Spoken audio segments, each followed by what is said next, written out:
Muy buenas tardes tengan todos ustedes. El Programa Universitario de Estudios de la Diversidad Cultural y la Interculturalidad les da la más cordial bienvenida a esta reunión, a esta mesa redonda que se llama Consulta y Gobernabilidad, donde se va a trabajar en el manual recientemente producido por los colegas, dos de los colegas que están con nosotros. Voy a hacer la presentación directa. Bueno, agradezco antes que todo, la gran hospitalidad de esta casa, que la maestra Pichardín continuamente ha tenido con nosotros y que realmente agradecemos sinceramente, ¿no?, este espacio tan agradable para reuniones de este tipo. Bien, primero que nada voy a mencionar los nombres de las personas que están en el presidium, luego darles la palabra, daré algunos datos. El doctor Nemesio Rodríguez, la doctora Elia Beldaño, el maestro Guillermo Rodríguez Guillermo Padilla, Pancho López, Francisco López Bárcenas y el ingeniero Carlos Rojas. Yo soy José del Val. Bien, entonces no voy a hacer mis consideraciones, sino vamos a dejar que lo hagan los invitados. Primero le vamos a pedir a la doctora Elia Beldaño que empiece. Ella es doctora en Derecho Constitucional por la Universidad Nacional Autónoma de México. Ha colaborado con organizaciones sociales nacionales e internacionales como el Fondo Mundial para la Naturaleza, el Colegio de la Frontera Sur, la Defensoría de la Mujer Indígena en Guatemala, la Comisión para la Concordia y Pacificación, o COPA, del Congreso de la Unión. Trabajó en instituciones gubernamentales en derechos humanos y derechos indígenas. Es académica de la UNAM y ha participado en seminarios auspiciados por organismos internacionales e instituciones académicas en Nueva York, Ginebra, España, Ecuador y Guatemala. Es autora de diversos artículos y publicaciones sobre los temas del derecho indígena, derechos de las mujeres, derechos indígenas y el acceso a justicia. Actualmente es asesora del Consejo de la Judicatura Federal. Y también, diría yo, de los pueblos negros, no está aquí, ha hecho trabajos específicamente. Doctora. Sí. Hola, buenas tardes. Me da muchísimo gusto estar con ustedes. Bueno, mire,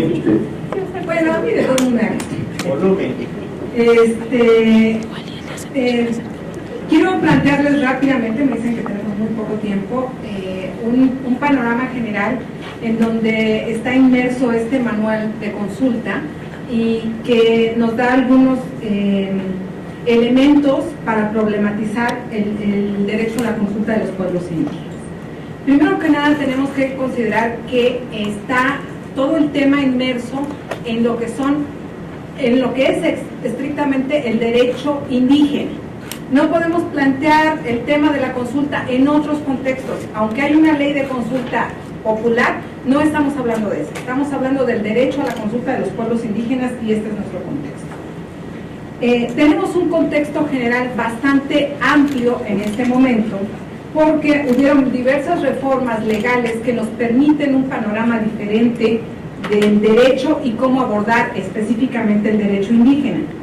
En este caso tenemos la Reforma Constitucional de Derechos Humanos, la de amparo, el nuevo sistema de justicia penal, la reforma en materia de acciones colectivas y estos temas inmersos en todo lo que implica la no discriminación que está contemplado en la Ley Federal para prevenir y eliminar la discriminación.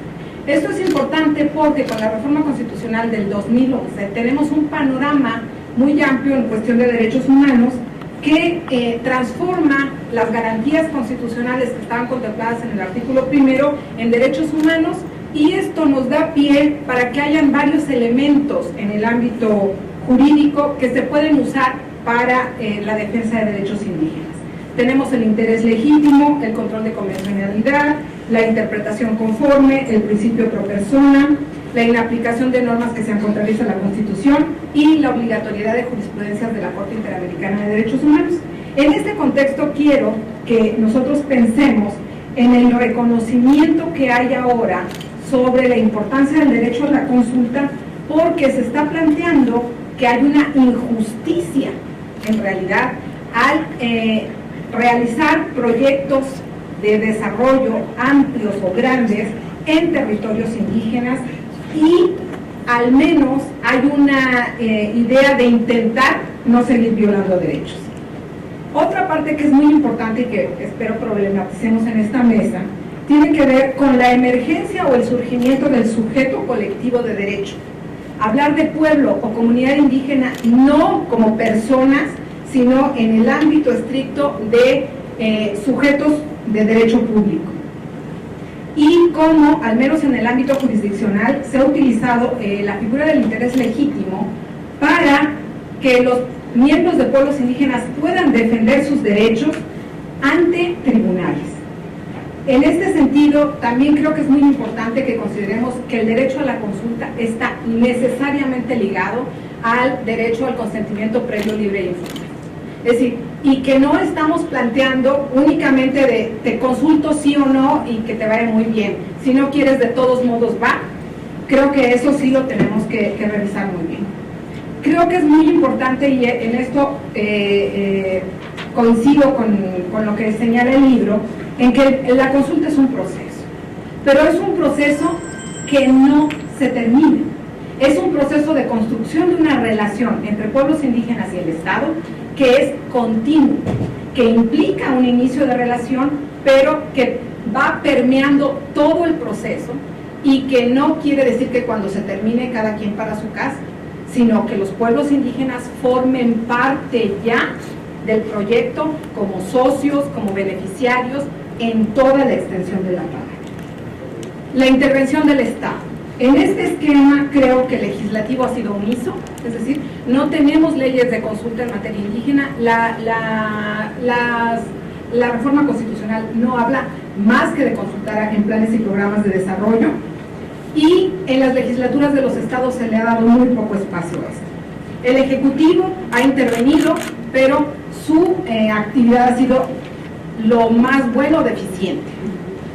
El judicial, en el sentido general, tiene una participación emergente, es decir, está supliendo algunas lagunas que encontramos en la legislación para respetar el derecho a la defensa, pero todavía no abarca en conjunto lo que nosotros queremos. Y puedo decirlo, entre todos estos actores, es insuficiente lo que se ha hecho en materia de consulta. Y bueno, quiero plantear a futuro la construcción de un nuevo modelo mexicano de consulta que implique lo que ya está pasando en Campeche con la misión de observación de la consulta a pueblos y comunidades indígenas, que ya tiene un informe en los municipios de Joplechén y Tenabó, que habla de la participación de la sociedad civil. Esto no está en el libro, creo que es muy importante. En todos los modelos que podemos revisar en el libro no está la participación de la sociedad civil, y que no es lo mismo que la participación de las empresas. Eso debemos tener. Y bueno, ya para terminar, tengo 4 casos que en el momento en que podamos platicarlos han sido llevados hasta la Suprema Corte de Justicia de la Nación y tienen algunos planteamientos interesantes. Yo dejaría hasta aquí.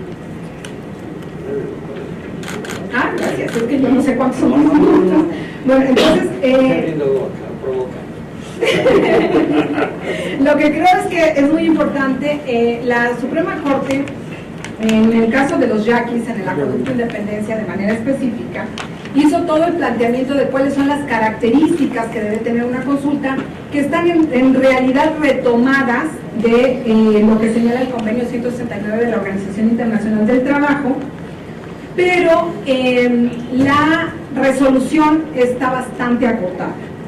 En cuanto a Cherán, Michoacán, el tema de la consulta fue bastante amplio, fue bastante detallado, porque la Suprema Corte de Justicia retomó los planteamientos que se habían emitido ya en el Tribunal Electoral del Poder Judicial de la Federación, y incluye cuáles son los lineamientos para realizar una consulta. El tema de Huitosachi es uno de los primeros temas que en Chihuahua la Corte determinó que tenía que consultarse, y aún es bastante acotada, pero lo que tenemos hasta ahorita más amplio como un espacio de estudio del ámbito de la consulta es la sentencia sobre el caso de Campeche y los organismos genéticamente modificados, que no deben sembrarse soya porque tiene muchas implicaciones para el medio ambiente y esta sentencia, aunque no se trata específicamente del tema de medio ambiente, sino más bien amplía la cuestión de la consulta, nos da algunos elementos y algunas herramientas que ya nos pueden servir para ir perfilando lo que podría ser el caso mexicano. Entonces, no sé si así o porque resulta que específicamente en cuanto al procedimiento de consulta, yo creo que es muy importante que no se plantee que una instancia es la encargada de la consulta, sino que la instancia de consulta tiene que ser la que sea especialista en el asunto que se está viendo y que sirva realmente como árbitro. Tenemos algunos problemas, lo señalaba Guillermo en su texto, en donde se refleja que en muchas ocasiones el Estado, no dice coludido, perdón, pero es lo que entendí, con las empresas en relación a determinados mecanismos de consulta. Y esto puede lesionar en muchos casos el derecho de los pueblos y comunidades indígenas. Y en cambio, en el texto que hizo Nemesio, que es un texto muy detallado en cuanto a qué dudas podemos tener en el momento en que estamos enfrentándonos a un proceso de consulta. Y Nemesio se tomó la tarea de problematizar cuáles podrían ser las preguntas que se deberían hacer en un determinado caso cuando estamos hablando de cuestiones forestales, cuestiones hidroeléctricas, etc. Entonces, creo que es muy importante que este tema de consulta lo podamos tratar de una manera responsable, no solo como académicos, sino como sociedad. Porque estamos hablando de que la consulta está sirviendo como un mecanismo de participación, pero también un mecanismo para el cuidado de nuestros recursos que nos van a permitir vivir a nosotros y a las próximas generaciones en este planeta. Claro, si no lo hacemos, lo único que va a pasar es que nosotros vamos a desaparecer porque el planeta de que sigue. Entonces es algo que debemos como pensar y tomar la acción que nosotros consideremos pertinente para afrontar el problema. Muchas gracias, doctora.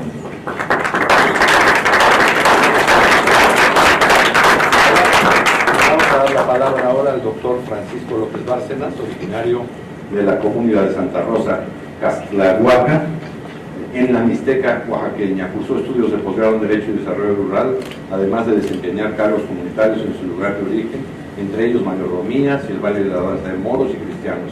Se ha dedicado a actividades de profesor, investigador y asesor de comunidades indígenas. Entre sus libros sobre derechos indígenas figuran Legislación y Derechos Indígenas en México, Autonomía y Derechos Indígenas en México, El mineral o la vida, Legislación y Políticas Mineras en México, El derecho de los pueblos indígenas en México a la consulta, y La tierra no se vende, las tierras y los territorios de los pueblos indígenas en México. Algunos de sus obras. Muy buenas tardes. Muy buenas tardes. Pues muchas gracias por invitarme y pues muchas gracias a Guillermo y a Nemesio por la oportunidad que nos dan de presentar esta obra que han escrito, que se llama Consultas, Territorios Indios e Información, y un subtítulo, Manual de Uso Múltiple. A mí me parece que pues es un tema relevante, coyunturalmente muy importante. Algunas cosas ya se dijeron, trataré de expresar otras, pero una primera que quisiera decir es que el derecho a la consulta, el derecho de los pueblos indígenas a la consulta, como aquí se ha expresado, es bastante viejo. O sea, es de 1989. O sea, pasó desapercibido muchísimo tiempo. Que yo recuerdo, hará unos 15 años, cuando comenzó a hablarse de él por los pueblos indígenas, comenzaron a apropiárselo como una herramienta para la defensa de sus derechos.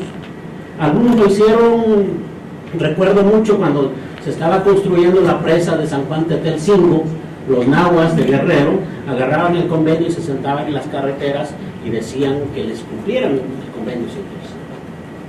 Era una forma política de usar el derecho a la consulta. Más recientemente han ido a los tribunales,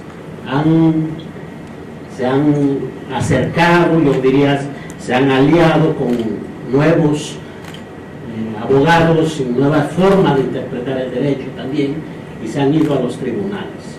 Algunos nos han quedado en los tribunales de primera instancia, otros han llegado a la Corte, a la Suprema Corte de Justicia, otros incluso han llegado a las cortes internacionales o a los organismos internacionales, y creo que aquí comienza a tener relevancia el libro, porque hasta donde yo pude leer y hasta donde entendí, hay dos partes en el libro. Una que escribe el compañero Guillermo y otra que escribe el compañero Nemesio. La primera referida a los criterios internacionales sobre los cuales debe basarse la consulta, y la segunda en una serie de problematizaciones y evidentemente algunos consejos, algunas aportaciones de cuál debería ser la información de que deberían contar, con que deberían contar los pueblos para estar más o menos en igualdad de circunstancias en un evento de este tipo, como sería la consulta. Gracias a, bueno, ya se dijo, no tenemos una legislación propiamente sobre el derecho a la consulta en México. Sí tenemos algunas leyes que hablan de la consulta, por ejemplo la de la CDI, que faculta a la CDI para hacer consultas y la reenvía inmediatamente a su consejo consultivo, lo cual a mí me parece una incongruencia, porque el consejo consultivo pues es eso, un consejo consultivo, no es el consejo directivo ni cosas de esas. Entonces mal hace un consejo consultivo donde se supone que están representados los pueblos indígenas y no el Estado, no el gobierno, consultando a sus pueblos indígenas. Esa es mi opinión sobre la ley.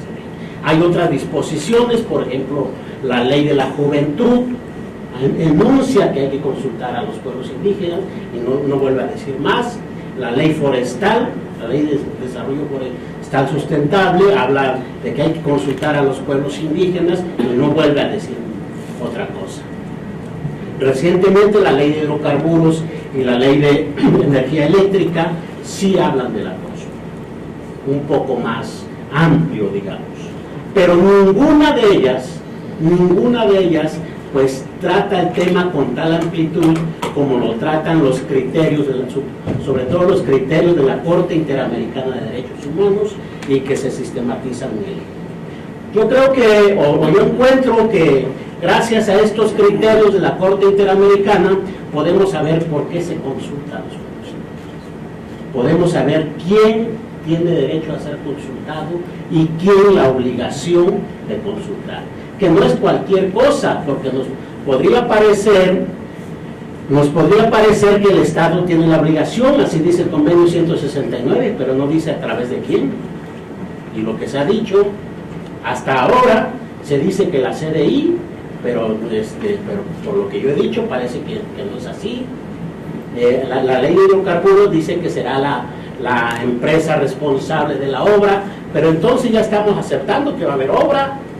Entonces hay una serie de limitaciones que establecen, y sin embargo en los criterios sí queda claro que es una obligación del Estado, que no puede delegar, como está haciendo la Semarnat, que está autorizando las manifestaciones de impacto ambiental condicionadas a que la empresa realice la consulta. Esto es una violación de derecho.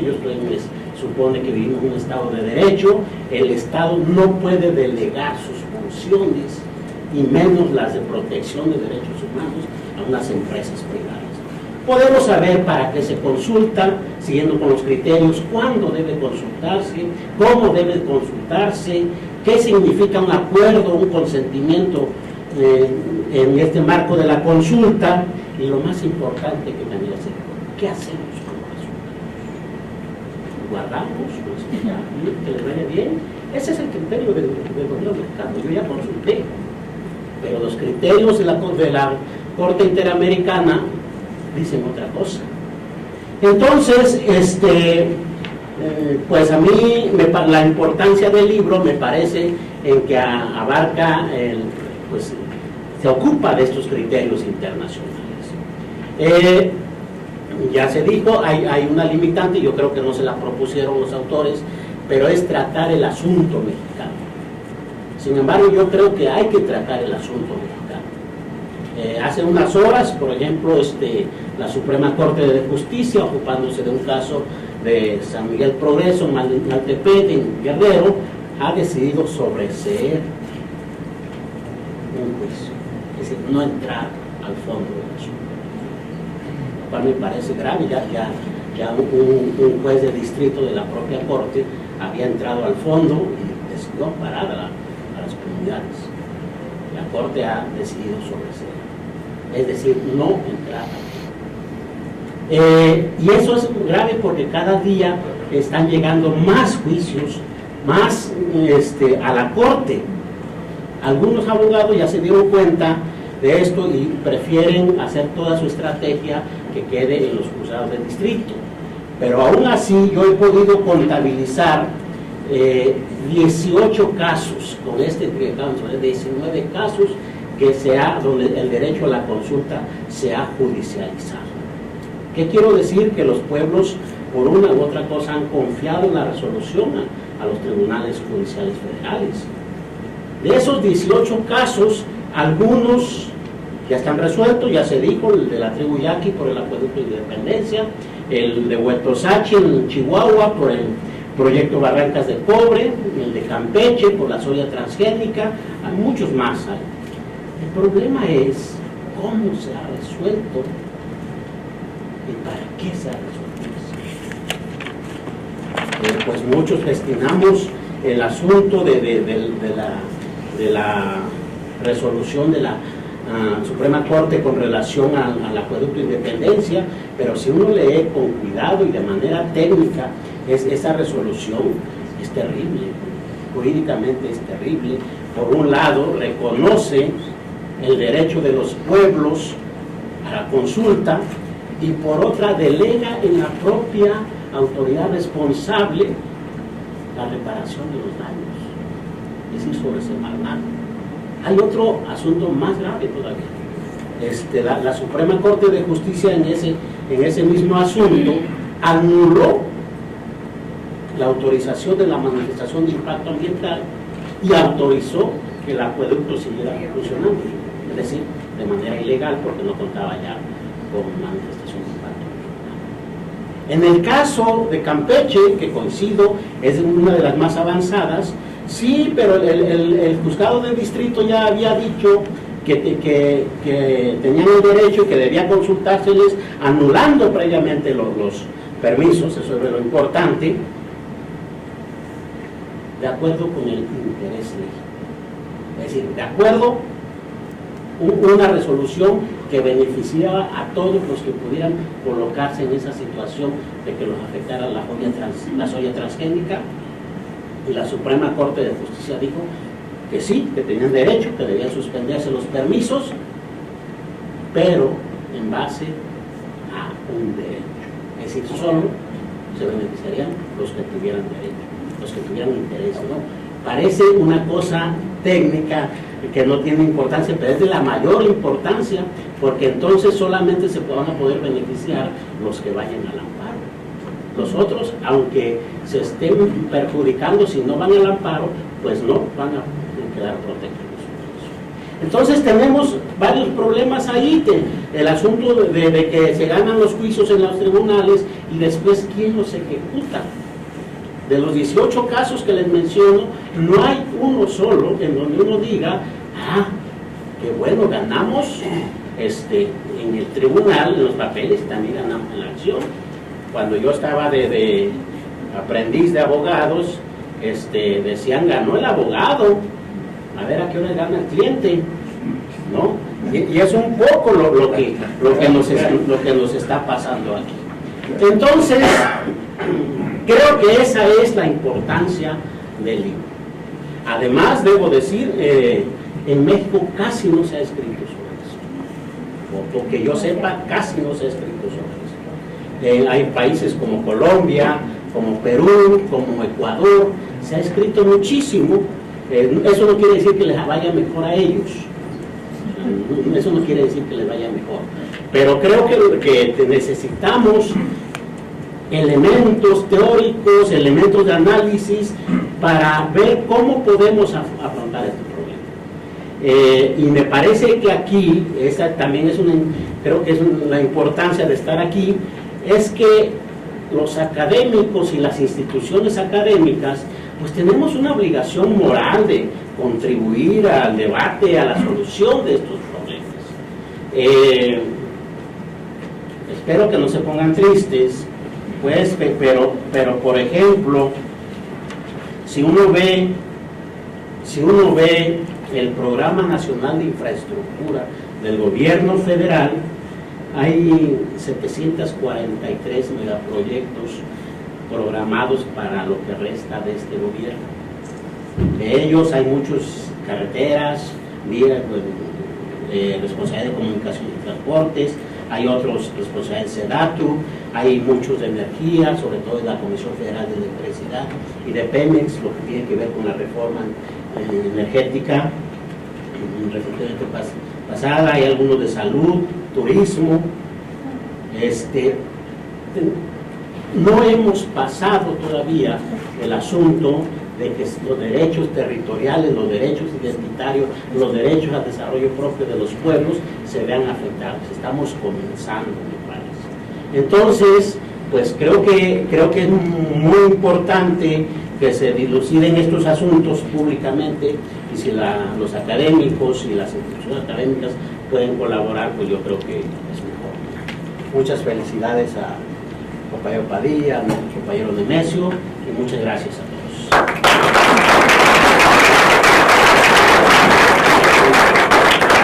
Gracias, Francisco. Ahora le vamos a dar la palabra al ingeniero Carlos Rojas Gutiérrez, ingeniero por la Universidad Nacional Autónoma de México. Entre los cargos que ha ocupado en el gobierno federal destaca sus actividades como coordinador general del Programa Nacional de Solidaridad y subsecretario de Desarrollo Regional en la Secretaría de Programación y Presupuesto y de Desarrollo Social.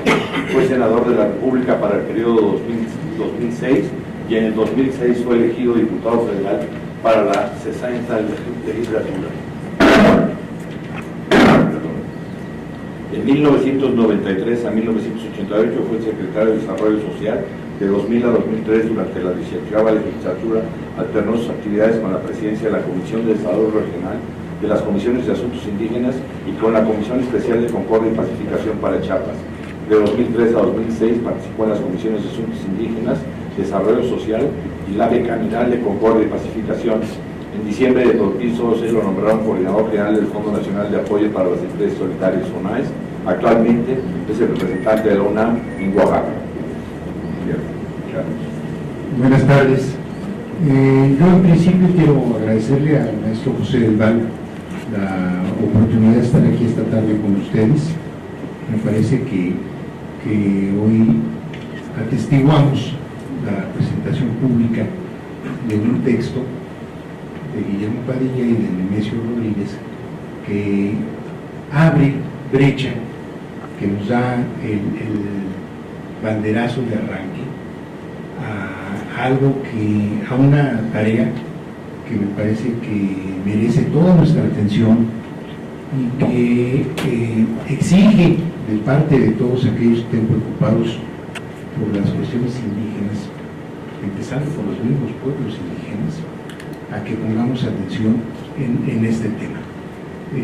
Tanto la doctora Mendaño como Pancho han hecho ya referencia a algunos de los temas que trata el manual y que pues trataré de no ahondar en ellos. Sí subrayo la relevancia que ellos dos le han otorgado a este manual, que yo comparto plenamente, porque no solamente nos ejemplifica temas similares, consultas, textos y legislaciones de otros países. El trabajo de Guillermo es muy exhaustivo en ese sentido, sino también, como ya lo señaló Elia, en Nemesio nos pone algunos ejemplos. Y digo ejemplos porque lo cierto es que tenemos mucho que aprender, mucho que construir para hacer consultas verdaderas, profundas, responsables, serias y que en el tiempo sean también duraderas. Creo que es un terreno inexplorado que responde, un manual de esta naturaleza, a una demanda que desde hace muchísimos años se había dado en las comunidades indígenas.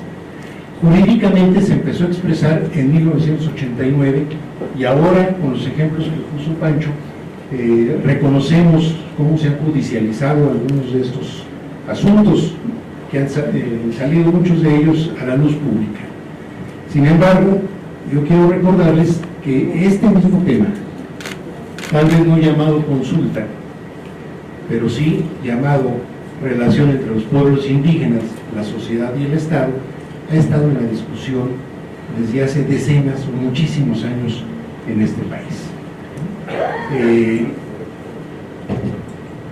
Yo creo que un alto porcentaje de las hidroeléctricas construidas en México están sobre territorios indígenas. Muchas de ellas fueron construidas, obviamente sin consultarles, y en algunos casos, yo diría que hasta atropellándolos.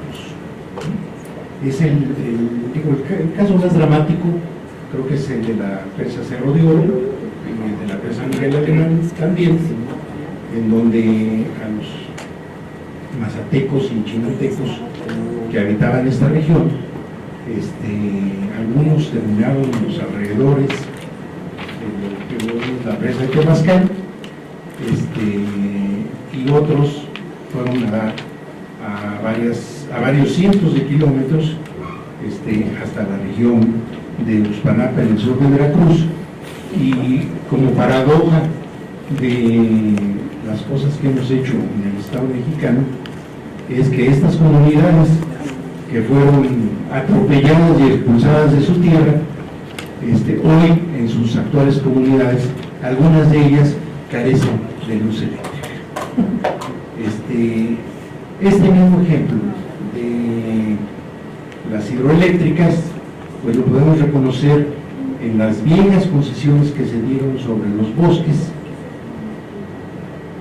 Todos recordarán la concesión en los bosques de la Tarahumara por una empresa del Estado denominada Profutara, o los bosques de la Sierra de Juárez, en otro estado, en Oaxaca,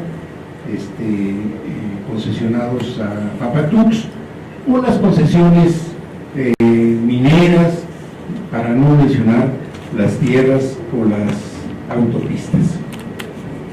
En el caso de México, como se describe en el propio manual, a finales de los 80s se reconocieron algunos derechos de los indígenas establecidos en el convenio 169 de la OIT, y se dieron los primeros pasos en el artículo 4 de nuestra Constitución.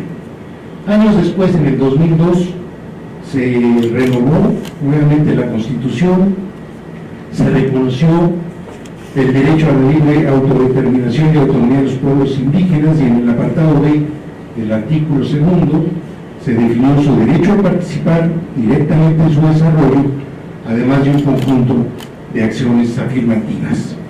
Se renovaron las instituciones, se creó la Comisión Nacional de los Pueblos Indígenas, y se hicieron diversas acciones legislativas derivadas de esa reforma constitucional. Muchas, por cierto, como 20 o 25 reformas a leyes secundarias. Creo que el balance no es ni siquiera razonablemente aceptable.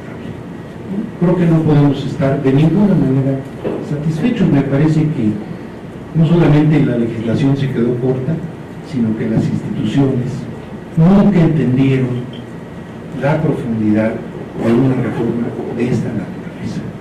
Creo que como ya se dijo aquí, se habla de la participación o se habla de la consulta, pero bien a bien, muy pocas instituciones la asumen con plenitud o simplemente la disfrazan o la desvirtúan, suponiendo o queriendo hacer suponer de que eso es lo que les mandata la ley. Me parece que en este sentido, pues es mucho lo que se tiene por hacer.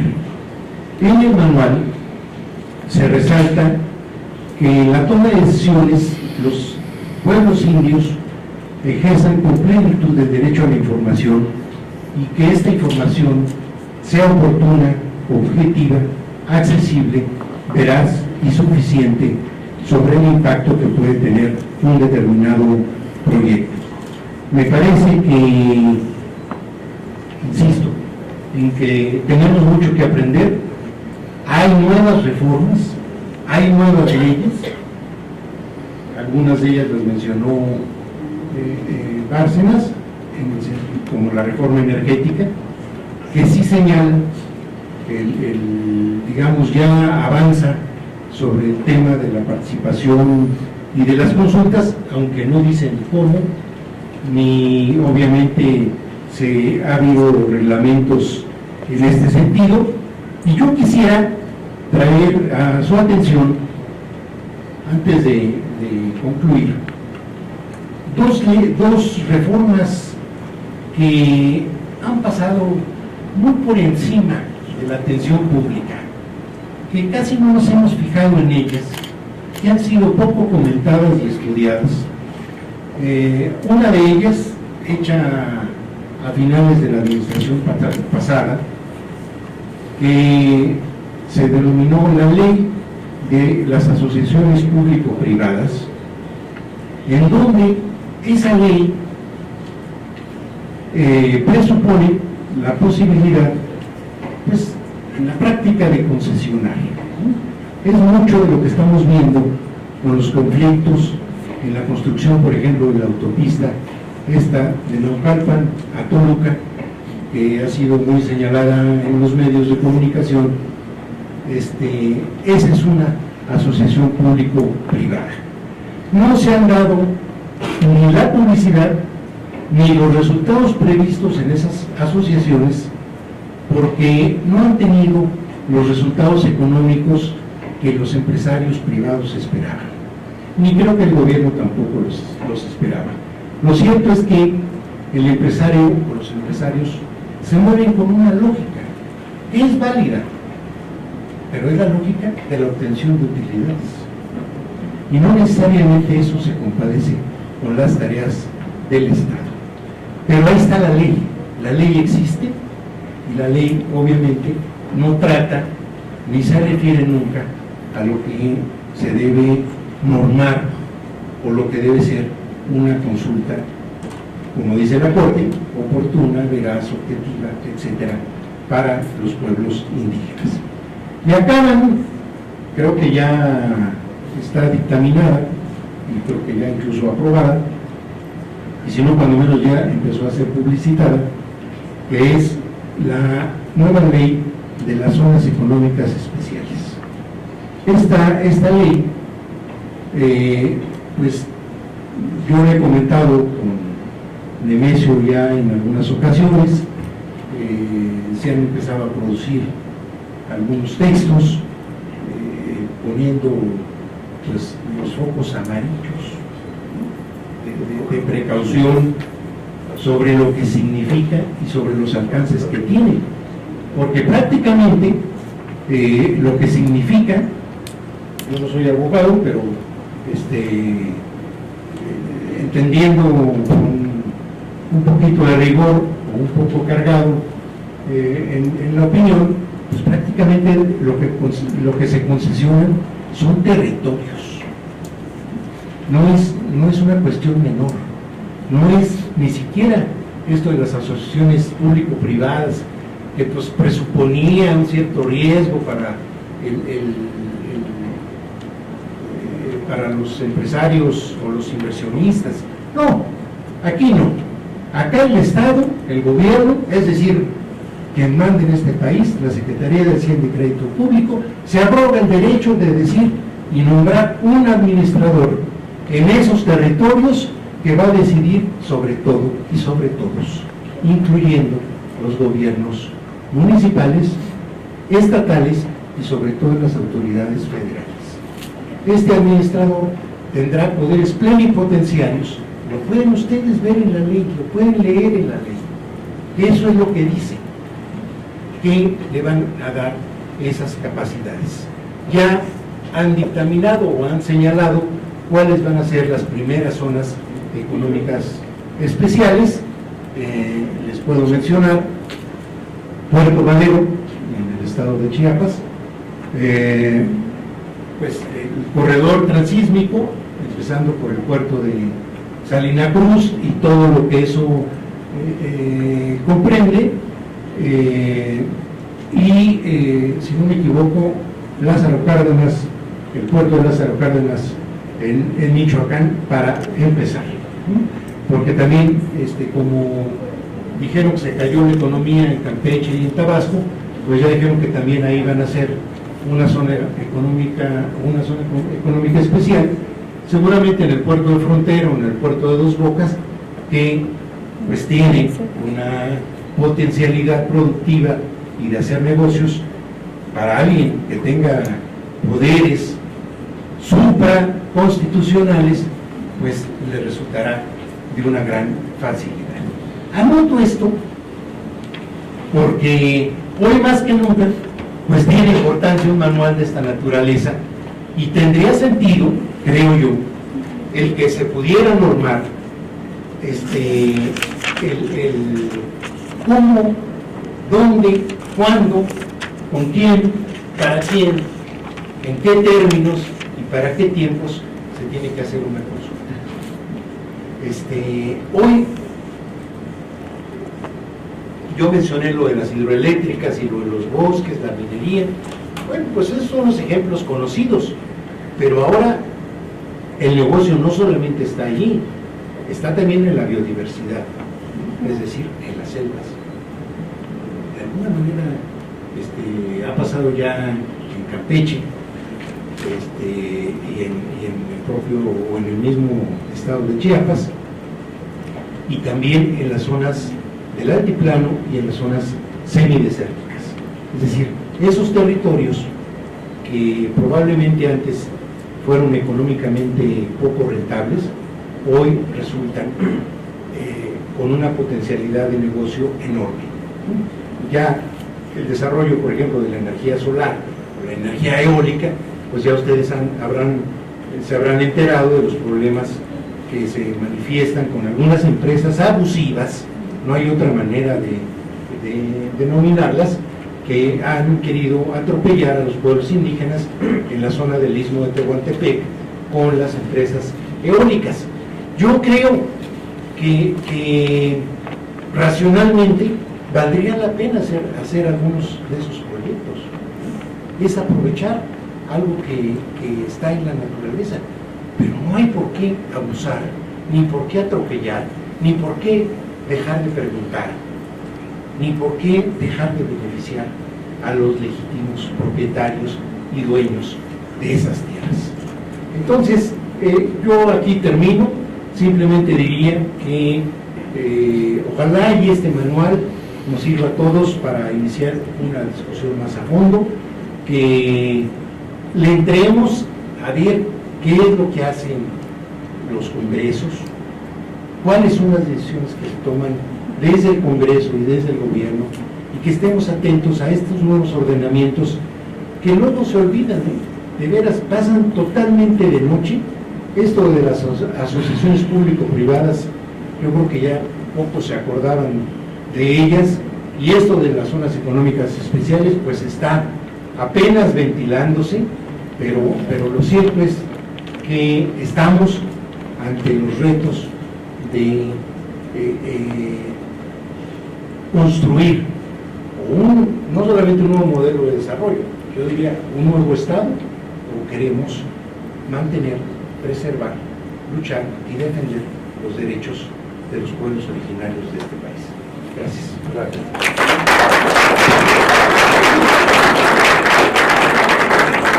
Damos ahora la palabra al doctor Guillermo Alberto Padilla Rufiano, doctor en Derecho de la Universidad Nacional de Colombia, PhD de Estudios Latinoamericanos con énfasis en Antropología Jurídica de la Universidad de California en Berkeley. Es miembro activo del CIESAS desde 2010, desarrollándose en las líneas de investigación Antropología Jurídica y Derechos Humanos, Legislación Internacional y Pueblos Indígenas. Además de colaborar en el CIESAS, pertenece a la Red de Latinoamericana de Antropología Jurídica, RELAJO, y a la Red por la Reforma Judicial de Latinoamericana, RUJLA. Su actual proyecto de investigación es un estudio comparativo que incluye Oaxaca, Guatemala y Colombia. El título es Consulta Previa, Autonomía y Legislación Internacional. Guillermo. Gracias. Bueno, en primer lugar, muchas gracias a Pepe por esta invitación, a Nemesio por haber tenido esta idea de aterrizar un tema tan importante y tan poco validado en México.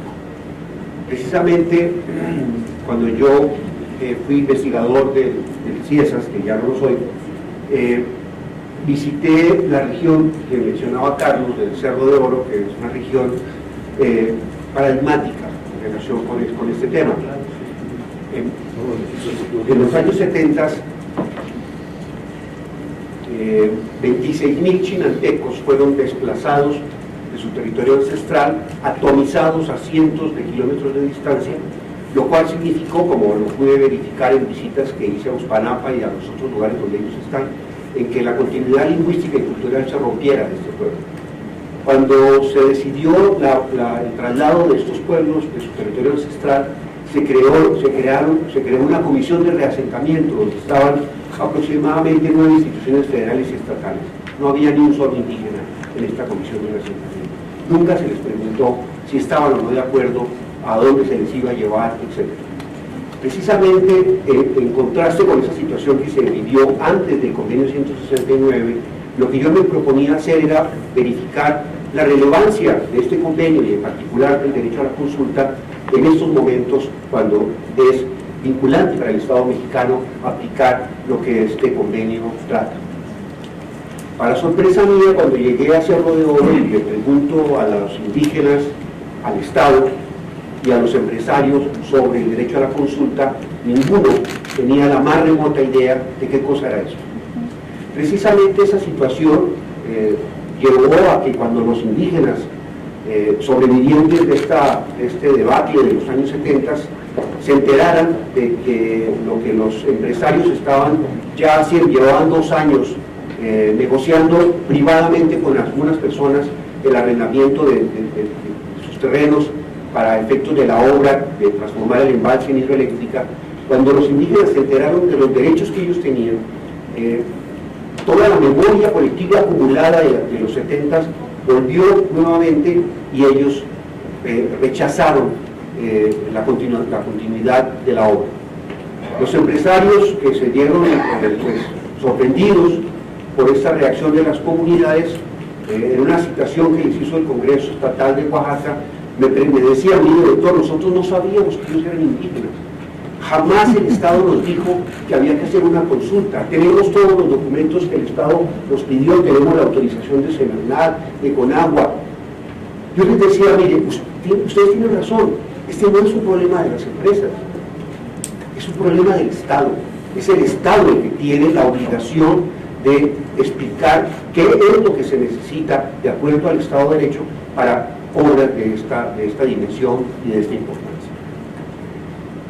Precisamente por esta situación y por la ignorancia entre los actores que son los protagonistas de este derecho, con Nemesio hablamos sobre la importancia de hacer un manual que aterrizara con un lenguaje sencillo y dirigido a empresas, a Estado y a indígenas la importancia de este derecho. Este es el esfuerzo que se traduce en este manual, que esperamos sea suficientemente divulgado y utilizado por los actores, utilizado por el Estado en primer lugar, que es, de acuerdo con los estándares internacionales y con sentencias de la Corte Interamericana de Derechos Humanos, es el Estado al que le corresponde hacer esto. Esto está claramente definido en la sentencia del pueblo de Sarayaku versus Ecuador, donde la Corte hace un examen minucioso y explica claramente y enfáticamente que no son las empresas las que tienen que hacer las consultas, es el Estado el que debe convocarlas y el que debe plantear cómo, cuándo, quién, por qué, etcétera, todo lo que es necesario saber sobre el tema. Precisamente porque en México no hay un desarrollo legislativo, como bien lo decía Elia, el Poder Legislativo ha estado omiso frente a esta situación. Nosotros entonces trajimos al debate todo lo que hay en materia de derecho de la consulta en la órbita internacional, los llamados estándares internacionales, lo que la Corte Interamericana ha dicho, lo que la Comisión ha recomendado, lo que el Comité de Especialistas de la OIT han dicho sobre el tema cuando explican el convenio 169, lo que el Relator Especial de Pueblos Indígenas dice en sus visitas oficiales a los países. El relator, tanto Stavenhagen como Anaya, visitaron varios países y explicaron en detalle cómo es que se debe hacer la consulta, el momento en que la consulta debe comenzar, lo que quieren decir los tres adjetivos que acompañan este derecho: libre, previa e informada. Todo está suficientemente explicado en estas sentencias de la Corte Interamericana, y ese es precisamente el esfuerzo que hemos hecho en este manual, de traer esto al debate en México para que los actores lo promuevan y lo hagan. Yo creo que los indígenas, en primer lugar, los pueblos indígenas y tribales, son los que deben promover este derecho exigiéndolo. Ellos deben negarse a caer en las trampas que han ocurrido en el pasado, como bien lo señalaba Carlos, en el caso de los eólicos, de aceptar los centavos que privadamente se les entregan a cambio de proyectos multimillonarios que bien podrían beneficiar y ser un motor del desarrollo y romper con esa inequidad que sufren los pueblos indígenas históricamente en varias regiones de México. Son entonces ellos, en primer lugar, quienes deben apropiarse de estos derechos y exigirlos y demandarlos. Y el Estado tendrá entonces que hacerlo si le llueven demandas, como yo les sugería a los empresarios de Cerro de Oro, que perdieron cerca de $5 millones. Yo les decía: demanden al Estado, con la seguridad de que ustedes van a ganar la demanda. No lo hicieron porque seguramente ellos viven del Estado y nadie quiere ensuciar la mesa donde comen. Pero este es un tema fundamental. El Estado ha alegado que necesita incrementar la inversión extranjera en estados que tienen problemas económicos como Chiapas y Oaxaca. Precisamente la manera de facilitar y de promover la inversión extranjera es teniendo reglas claras desde un principio. Evitar que lo que le pasó a los empresarios de Cerro de Oro se repita en otras partes del país. Y sobre todo, evitar que la ausencia de la aplicación de este derecho se convierta en algo que promueve el descontento social y los problemas sociales. Hoy en día, si justaponemos el mapa de conflictividad social con el mapa de megaproyectos donde ha estado ausente la consulta previa, vemos la coincidencia entre ambos factores. Es absolutamente fundamental entonces que este ejercicio que hemos hecho con el auspicio del proyecto México Nación Multicultural cumpla ese propósito que tuvimos de aterrizar, de poner sobre la mesa, sobre el tapete, lo que el Estado mexicano está obligado a hacer desde hace más de 24 años. Son los años de vigencia del convenio 169 y el Estado mexicano es uno de los más rezagados en el contexto latinoamericano en relación con la aplicación de este derecho y todas las posibilidades que la aplicación de este derecho brinda, no solamente en términos de equidad, justicia, protección del medio ambiente, toda vez que las consultas bien aplicadas, lo que resulta de ellas son proyectos adecuados a las exigencias ambientales, ecológicas que las poblaciones piden, porque ellos no quieren, como ha ocurrido históricamente, cargar con el mayor peso de esos megaproyectos. La riqueza se va del país, pero a ellos les quedan los mantos acuíferos contaminados, los asolves de las minas a cielo abierto con químicos altamente tóxicos, eso sí les queda a ellos. Eso tenemos que evitar, y el derecho a la consulta está precisamente dirigido, su naturaleza está dirigida a evitar este tipo de desastres.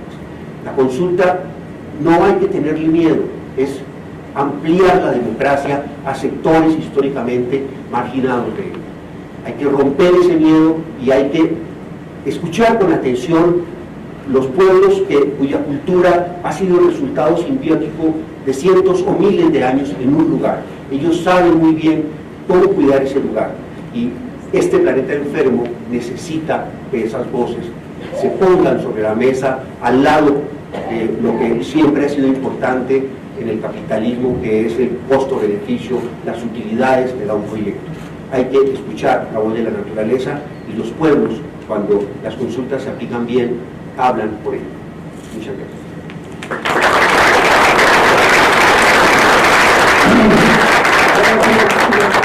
Ahora al doctor Nemesio Rodríguez, doctor en Tecnología de la Universidad PANI 7 y antropólogo social por la Universidad del Litoral. Entre sus publicaciones se encuentran El Istmo de Tehuantepec, de lo regional a la globalización, o Apuntes para pensar qué hacer, 2003, además de artículos, ensayos y estudios publicados en los cuales se destacan pueblos indios, globalización y desarrollo, avances en la encuesta piloto de la población negra de la costa chica oaxaqueña. Ha impartido clases en el Instituto Real de Etnología de Copenhague, en la Escuela Nacional de Antropología de Historia en México, participó en las instituciones gubernamentales, el Instituto Nacional Indigenista y Procuraduría Agraria. En la actualidad desarrolla tareas conducentes a documentar y analizar los impactos socioambientales de megaproyectos en zonas indígenas y negras de América Latina, y está involucrado en el proceso de reconocimiento constitucional de la población negra de México. Es responsable de la oficina de PUIC de Oaxaca. Nemesio. Gracias por todos los comentarios, y me toca poner ruido, tanto a los comentarios como a la propia reflexión. Y voy a partir de algo, desde que se terminó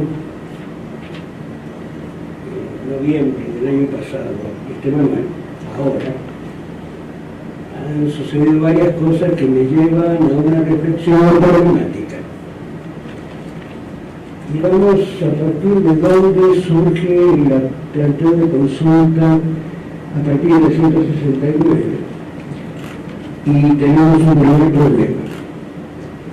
La institución internacional que promueve el cambio del 107 al 169 es una institución que no deja espacio para que los pueblos indígenas puedan llevar su problema.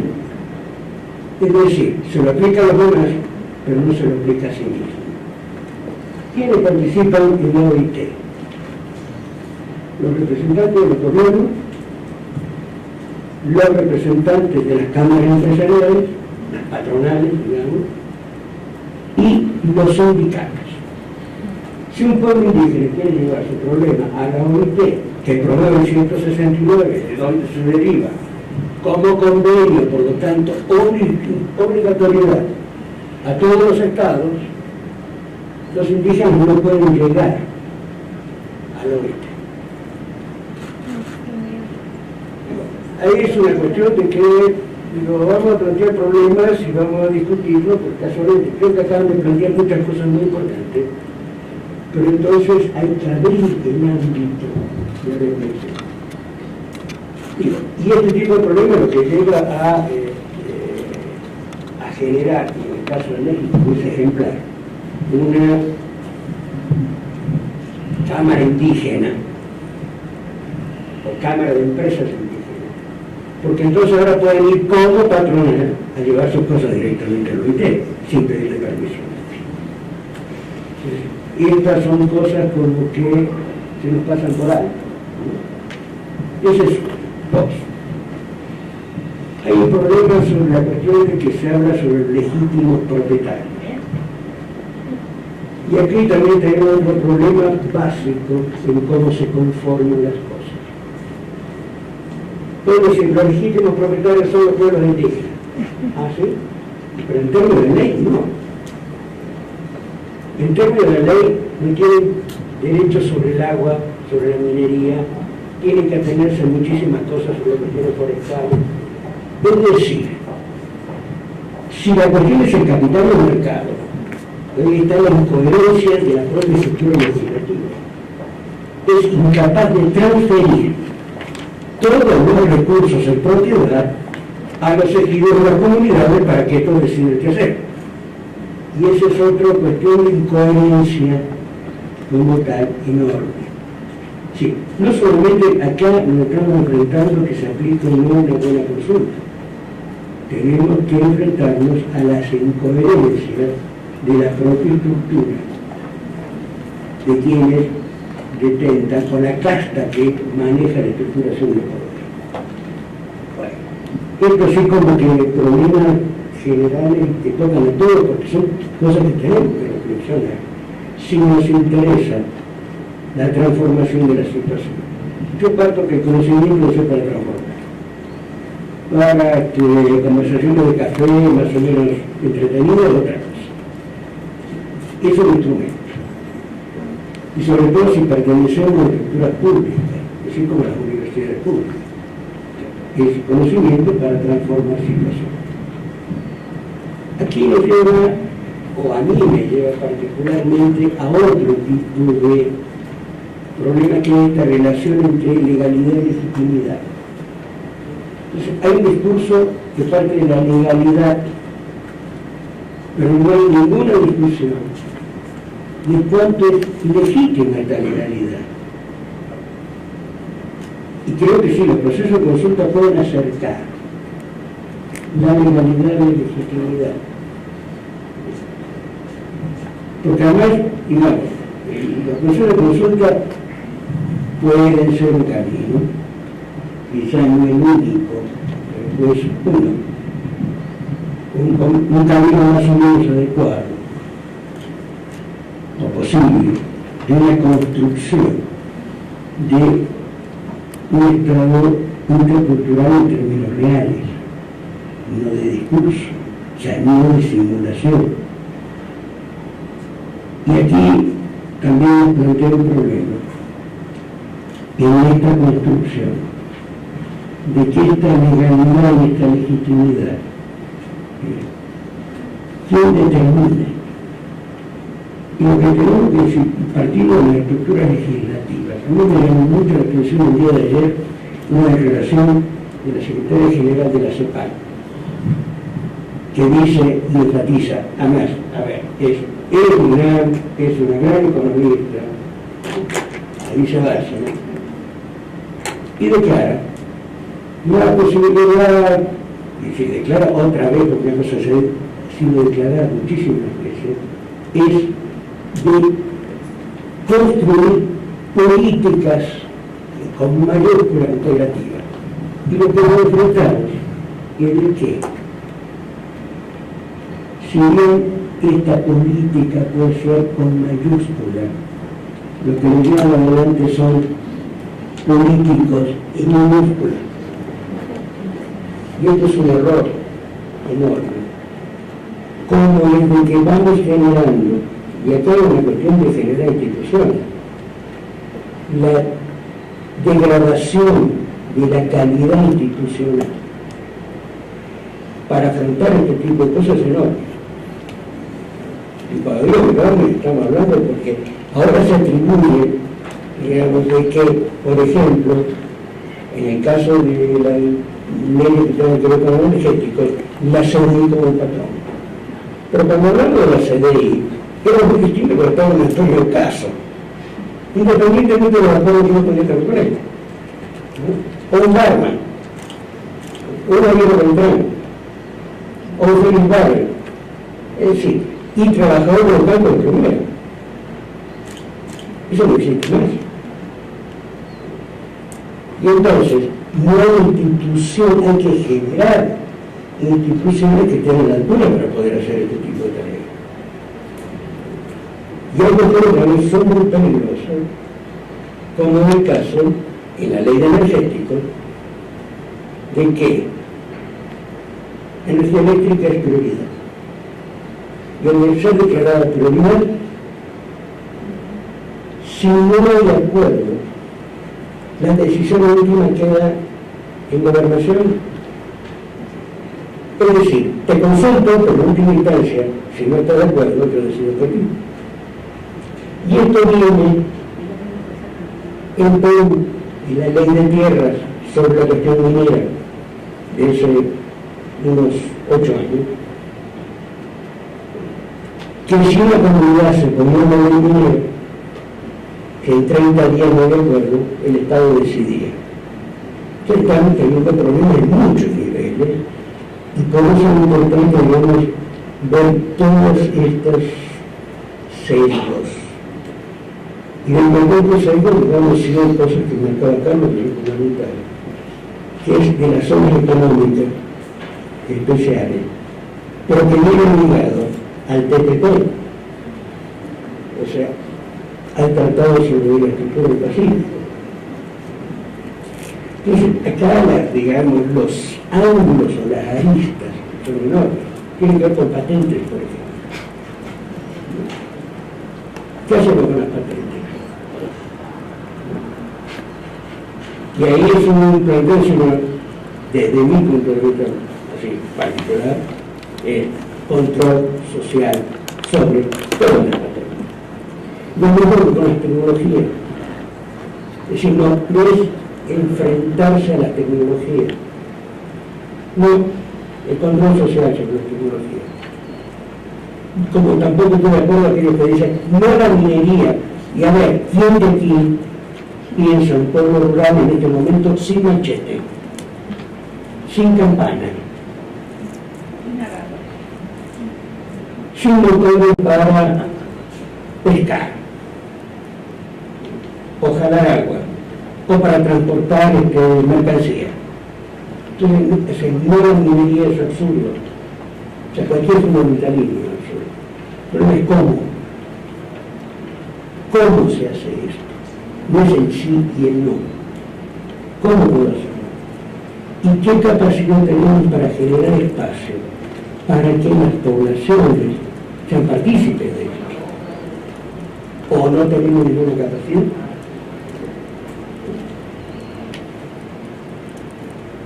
Digamos, yo les agradezco el trabajo que se han tomado de leer esto, pero creo que a mí, en la medida que terminó, creo una tarea absolutamente nueva, más compleja, pero que no ayude en todos ustedes. Gracias.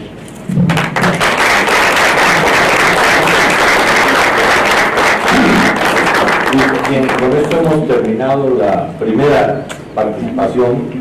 Yo no sé si quisieran entre los ponentes algún comentario, alguna ampliación de circunstancias, ¿no? Es evidente que, por ejemplo, el asunto de las zonas especiales, que implica que el Estado va a nombrar a un administrador de la zona, y el administrador tiene poderes institucionales sobre los institutos de la Federación, el Estado y los municipios, los proyectos, todo. Y puede ser privado o puede ser un funcionario, el administrador de la zona. Esto, evidentemente, digo, lo más parecido es a la época feudal, ¿no? Es un comisionado como el que mandaron a Michoacán, pero esto ya entendido como lógica de programación y de acción en manos de la Secretaría de Hacienda, además, la que toma la determinación. Ya todas las determinaciones son de Hacienda, ¿no? Directamente. Entonces, yo sí creo que la única forma que hay de esto es que está la ley está la ley de servicios de hidrocarburos, pero está la ley de consulta. Y la única forma de parar, de tener, o por lo menos participar en las decisiones, es lograr que la gente utilice los instrumentos jurídicos que se tienen de consulta para parar un poco este tipo de procesos, ¿no? Eso creo que, imagino que además el manual tiene esa intención, que sea muy difundido, muy conocido con la gente, que la gente sepa qué puestas puede hacer, qué leyes tiene. para defenderse de este proceso, ¿no? Concretamente. No sé, Solamente un comentario más, un pequeño comentario. Es decir, la consulta es un instrumento que ya existe, se usa o no, ya está. Pero comentar la avalancha, el avasalle sobre territorios y pueblos, creo que hay que recuperar dos conceptos para análisis y aplicarlo jurídicamente posteriormente. Uno es el del genocidio, que es algo que como lo hemos olvidado. Es decir, la avalancha neoliberal en las ciencias sociales y todo es light, no es cierto. Y no hemos olvidado conceptos que son fundamentales. El genocidio es fundamental y tiene valor político. Ese es uno. Y digamos, y si las cosas siguen más allá, apelar al concepto de genocidio, que no es prescriptivo. Creo que son dos cosas que no podemos olvidarnos, tanto para analizar como para jugarlo jurídicamente. Perdón.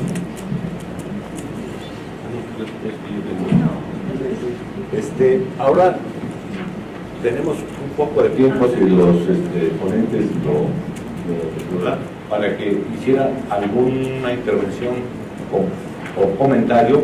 Lo que sí pediríamos que fueran como sintéticos. Me dice Pancho que les diga bastante extensos, porque si les digo sintéticos, se alargan. Por favor. A ver, ¿quién le lleva el micrófono? Buenas tardes, mi nombre es Jerónimo Guerrero. Quisiera hacer una pregunta. ¿Cómo podemos convertir esta simulación de la consulta en algo que fuera el debido proceso de la consulta? Es decir, lo último que abordó el doctor Nemesio más el que hable por el planteo final. Si la segunda solamente tiene un protocolo, y este contiene el consultor. A partir de ahí, vamos a decir que está invalidado. Que la Secretaría de Energía lo tome como punto de referencia es problema de la Secretaría de Energía, que después hace una consulta escuchitán y un juez del tribunal se lo anula e impide y hace, además, de que la inversión que tenían los fondos de pensión holandeses se retire. Es decir, un desastre. Es un mal sistema de consulta. El protocolo realmente es para una cosa hecha sobre la rodilla, porque eso debe construirse en cada lugar, con cada población. ¿Por qué? Que no es así porque ahí nos gusta la diferencia. No, pasa que ocurre que son condiciones muy específicas de los pueblos sobre sus territorios, y ahí debe conjuntamente construirse cuál va a ser el sistema. O sea, cuál va a ser la forma que se va a llevar adelante la consulta. Punto uno. Es decir, es una construcción conjunta. ¿Es un deber del Estado? Sí. Pero también es un deber de la sociedad poner un ojo, no del Estado, del gobierno. Y poner un ojo en que lo que está haciendo. Porque cuando hay presión, cuando se aprueba la consulta, te voy a poner una escuela, pues le corresponde al gobierno poner la escuela, no es una cuestión así que de clientelismo, ¿no? Entonces, ahí hay un problema, hay que aceptar al otro, no como tutelado, sino como mayor de edad, con el cual instituciones que se ponen a discutir y acordar cosas. Ahora, yo particularmente creo que debe haber un garante de este proceso. Y en este momento, y dada la situación del país, creo que solamente hay dos que pueden funcionar como garante. O universidades públicas, o la Comisión Nacional de Derechos Humanos, y no hay más. O sea, ¿quién es el garante de que el proceso realmente se lleve adelante con claridad y de acuerdo a la acuerdo? Entonces, el sujeto de consulta es construido con la población local. Y no bajo un tutelaje que, no, va así, con este, con aquel otro, con quien se le antoje. Y eso resuelve un protocolo que no fue consultado por nadie. No hay un problema de construcción legal que en última instancia tratan de apararse la cosa más absurda. El protocolo de la CNI es de que siempre esté notariado. ¿Y el notario qué me dice? De que esto se hizo así, nada más. No me da ninguna validez. No, pero ahora está notariado. Es decir, la transferencia de dinero a los notarios de parte de la CNI es lo que me está diciendo. Hagamos las cosas en serio. Es decir, lo que pasa es que hay un juego de simulación demasiado grande. Y donde entran las instituciones, y no a niveles centrales, sino a nivel de campo real. Ese por ahí, sigan ustedes. Ahora, tenemos todavía otro. ¿Quieren hacer un comentario, Marcelo? Bueno, yo quiero rápidamente, más o menos, dar algunas opiniones respecto a lo que preguntaron, respecto de convertir la consulta en algo real que no sea una simulación. Esta pregunta se relaciona con qué implica la consulta y qué pasa cuando lo que se consulta no tiene el resultado que estamos esperando. Creo que uno de los problemas que tiene este planteamiento está en el origen, como decía Nemesio, en el sentido de que no tenemos clara la concepción de lo que implica la consulta. La consulta no es, te pregunto, ¿quieres o no? Gracias. La consulta tiene que ver con una participación efectiva, tiene que ver con la construcción del sujeto. Este sujeto está diluido jurídicamente porque no ha habido un reconocimiento específico del sujeto colectivo de derecho. Y en este caso, la consulta tiene que ir en el sentido de que la participación va reafirmando una relación entre diferentes, va creando la interculturalidad, va creando este estado distinto. ¿Por qué? Porque los elementos son muy diferentes entre quien quiere llegar y beneficiarse y quien quiere seguir viviendo y mantener su cultura. Entonces, el proceso de consulta no es un esquema de que inicia y termina. Inicia, pero ahí tiene que irse construyendo esta relación y tiene que llevarse a todo el proceso. Incluso en el momento en que ya se termine, entre comillas, la gran obra de infraestructura, su seguimiento, su conservación, su aprovechamiento, etcétera. Es una nueva relación y esto es mucho más allá de decir voy a consultar a los pueblos indígenas y ya cuando me digan sigo, ¿no? O hago lo que quiero. La otra parte que quiero considerar tiene que ver con lo que decía la persona de la Procuraduría Agraria. En cuanto hablamos de ejidos y comunidades, estamos hablando de una figura jurídica inventada sobre los pueblos originarios, sobre los pueblos indígenas. Y la legislación agraria nos habla específicamente de tierras. No hay un reconocimiento de territorios. El territorio tiene una implicación mucho más amplia de lo que es el espacio físico y tiene que ver también con la cosmovisión. Entonces, si no tenemos claridad de lo que implican los conceptos de los que estamos hablando, no podemos meternos en una dinámica de una relación clara. Y la construcción de un Estado intercultural implica necesariamente el conocimiento del otro, pero el conocimiento del otro en toda su plenitud, en todo el esquema jurídico complejo. Esto creo que es muy importante porque creo que una consulta a estas alturas tenemos que hacerlo necesariamente con la intervención de la sociedad civil. Es decir, si somos muy buenos en el Facebook y en el Twitter y en las redes para chatear y pasarnos memes, también vamos a ser muy buenos en opinar, en participar, en conocer lo que está ocurriendo sobre problemas específicos y vamos a ser observadores durante todo el tiempo de todos estos procesos de consulta. Creo que podemos hacerlo. Un comentario que yo quisiera hacer menor, decir, damos por supuesto que el resultado de la consulta es analizar el proyecto que van a hacer y lo que queremos es que sea lo menos dañino, o sea, que, en fin, en ese sentido. Pero ¿por qué el resultado de la consulta no debe ser cómo voy a participar yo en las utilidades de lo que vas a hacer?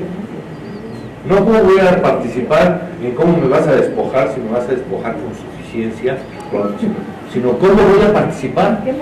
Si tú vas a crear una carretera que vas a cobrar, bueno, pues nos hacemos socios, nosotros tenemos el terreno, tú construyes la carretera y cuánto nos toca de las utilidades permanentes, me das una parte de la asociación. Entonces no es despojo, sino simple y sencillamente los procesos de desarrollo desarrollan a la región, pero a todos, no nada más a los que llegan, porque el mecanismo de la consulta, yo lo estoy viendo cómo es una estructura legal, legítima, de despojo por convencimiento. Entonces, decir, voy a hacer aquí este negocio, va a ser un inmenso negocio. Entonces, yo cuando veo un libro de consulta, decir, a ver, ¿qué van a hacer aquí? ¿Cuáles van a ser las inversiones que van a hacer y qué utilidades van a tener? Para que yo pueda discutir de cómo le entro, ¿no?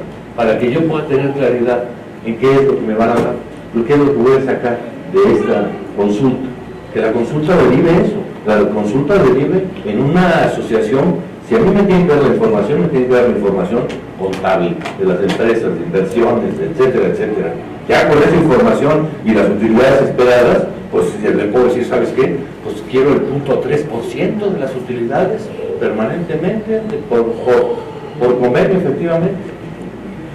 No te preocupes de mi escuela, ni ¿me entiendes? El poste, y eso lo hago yo. Ya con lo que vas a dar, lo hago y lo hacemos nosotros y nuestros hijos y nuestros nietos. Quiero decir, hay un modelo como que se da por sentado que la consulta es para simplemente legitimar un proceso de despojo, sea un despojo bien dotado al principio, o sustentado, o malo a medio. Pero ¿por qué no hay participación? O sea, que la consulta derive en un proceso de participación.